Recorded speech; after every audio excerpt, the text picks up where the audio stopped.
Bonjour à tous, on se retrouve dans une nouvelle vidéo. Aujourd'hui, on va parler de la communication sur les réseaux sociaux en Suisse vue par une Française. Alors, c'est vrai que ça fait 4 ans maintenant que je travaille avec différents entrepreneurs pour développer leurs réseaux sociaux et notamment leur personal branding. Et depuis le début, j'ai développé tout un réseau en Suisse et donc du coup j'ai eu la chance de travailler avec de nombreux Suisses pour pouvoir développer leurs réseaux sociaux. Et aujourd'hui, je vais vous dévoiler ce que j'ai appris et surtout des différences entre la France et la Suisse. C'est vrai qu'aujourd'hui, je travaille exclusivement avec des clients en Suisse. Vous allez le découvrir à travers cette vidéo, mais aujourd'hui, c'est vraiment les personnes avec lesquelles je préfère travailler. Alors, pour parler de la différence entre la France et la Suisse, sans dénigrer ou critiquer quelqu'un, parce que c'est vraiment pas du tout le but, mais c'est vrai que les Suisses,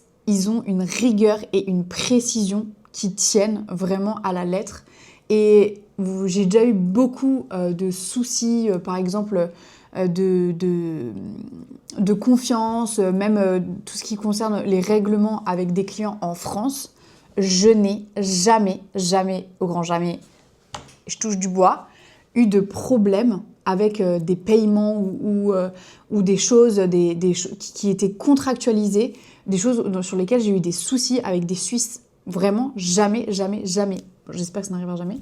Mais ça, c'est vraiment un point que je trouve génial. Ils ont un professionnalisme qui est vraiment hors norme. Tout doit être écrit, les rendez-vous, ils sont honorés. J'ai jamais vu personne arriver en retard, que ce soit à des rendez-vous physiques, à des rendez-vous en ligne. Enfin, vraiment, il y a encore une fois, une rigueur qui est assez hallucinante. Il y a aussi une certaine, humilité à rester vraiment humble, à rester dans le sobre, dans le crédible.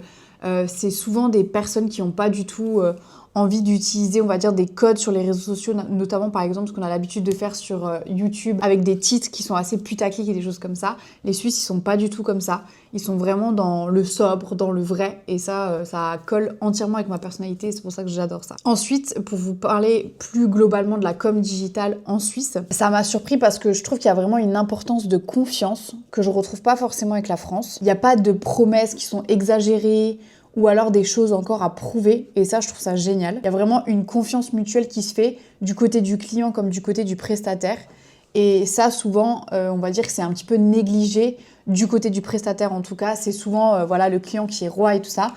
En Suisse, je trouve que pas du tout. Au contraire, tout le monde est vraiment sur le même pied. Par contre, les Suisses, du coup, ils aiment le concret. Ils veulent des résultats, ils veulent des chiffres, ils veulent des cas concrets. Beaucoup plus de choses. En fait, on va dire que la parole des fois, avec des clients en France peut suffire. En Suisse, pas du tout. Ils veulent vraiment des preuves, du concret, des noms. Par exemple, en France, on va pouvoir montrer un portfolio, dire j'ai travaillé pour un tel. Les Suisses sont capables d'aller contacter cette personne pour demander ce qu'ils en ont pensé, de la personne avec qui ils ont travaillé, etc. Ils s'entraident beaucoup entre eux et ça, je trouve ça vraiment génial quand on n'a rien à cacher.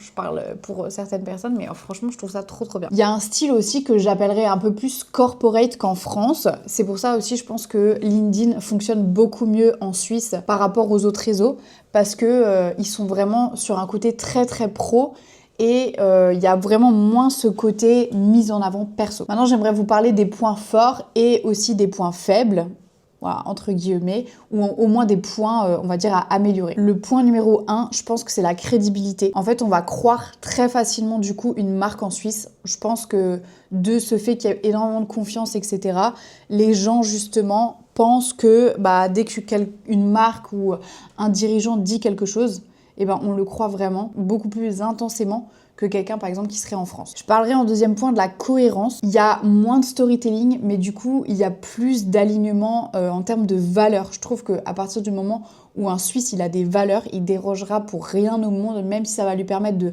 faire plus d'argent, plus de vues, plus d'abonnés, ci et ça. Vraiment, un Suisse, il va vraiment être ancré par rapport à tout ça. Et en troisième point, je parlerai de l'importance du local. Alors ça, c'est un désavantage pour moi parce que c'est vrai que moi qui suis française, c'est assez compliqué de s'implémenter dans un marché dans lequel on n'évolue pas.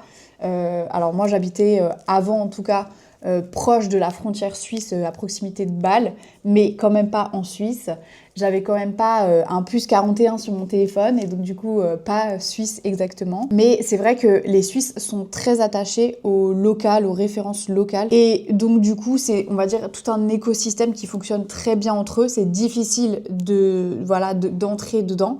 Après, une fois qu'on y est et qu'on l'a intégré et qu'on a des références, encore une fois, les preuves, et ben ça fonctionne super bien. Pour finir, en ce qui concerne les points, on va dire, à améliorer, justement du fait que les Suisses sont beaucoup plus corporate, ils vont être de ce fait un petit peu plus discrets, plus sobres, et donc du coup des fois ça manque un petit peu d'émotion, de storytelling pour rester justement dans ce côté un petit peu sobre qu'ils aiment bien. Il y a peu de mise en avant de l'humain, parce que l'humain c'est quand même quelque chose qui est très personnel, et donc du coup forcément il y a beaucoup moins la mise en lumière des différents collaborateurs ou des dirigeants, et on est plus axé sur la technique, les résultats, comme je vous le disais au début. Pour finir, je dirais qu'il y a beaucoup de réseaux comme TikTok, Instagram qui est encore sous-exploité, LinkedIn, comme je l'ai mentionné avant, est beaucoup utilisé, mais du coup les autres sont beaucoup moins sollicités. En tout cas, ce que ça m'a appris à moi, c'est à être beaucoup plus rigoureuse, plus carrée encore une fois. Ça veut pas dire que je l'étais pas, mais ça m'a vraiment permis d'avoir une certaine rigueur, d'être dans une recherche constante de qualité. Et moi, je suis très fière en tant que Française d'avoir réussi à intégrer ce marché et d'avoir eu plusieurs clients en Suisse, et j'espère que ça continuera encore comme ça. Et je suis contente de pouvoir apporter un petit peu la